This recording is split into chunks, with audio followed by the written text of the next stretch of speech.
you as a consumer not knowing the position of the individual before they say it, and you think everyone is in that position. They're not. Not everyone's in that position. He's going to go back to his dad. His dad worked at the dollar store.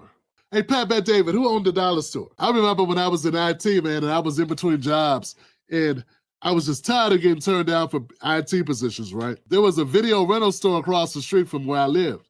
It was owned by I want to say a Korean man. And I was in a store one day, I was getting a movie, and I said, hey, you have any job opening? He was like, you want to work here? I was like, yeah, I live right across the street.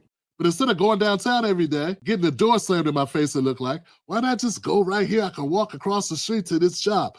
And the hoops that the Korean guy tried to make me jump through to get this job working at the rental store because I was black. He was like, where is your father? He said, I would hire you, but you are black. What I would need from you is you to have your father come here and vouch for you. I'd have to see what kind of man your father is before I hired you, because he had such a stigma about black people. He'll exploit them and charge them astronomical fees for being late on a video. But to employ them? Oh God, it was almost like I had to put his kids in my will or some shit. So I'm asking you, Pat Bet-David, because we never had that conversation. You said your dad worked at the dollar store or whatever.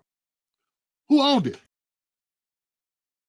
Just wonder. I got a feeling someone of similar ethnicity owned that dollar store. And I got a feeling he didn't stay being at the 99-cent store working as a clerk. Sort of like that story that Gary Vaynerchuk tells about his dad. His dad worked at the liquor store. Poor Russian dude from Belarus worked at the liquor store, slaving away, and then somehow he buys the liquor store. Well, to buy it, someone had to be willing to sell it to you, Belarusian ass. And I got a feeling he was selling the ninjas. So there's always parts of the story that these guys leave out. And if you don't have the wherewithal, dig, they're not gonna tell you. They're just gonna continue to try to make it seem like it's something wrong with you. Because their job is not to tell you the truth, but to cheapen your argument as the upstart. They're the upstart ones. They're the ones coming in with nothing. They came in with nothing.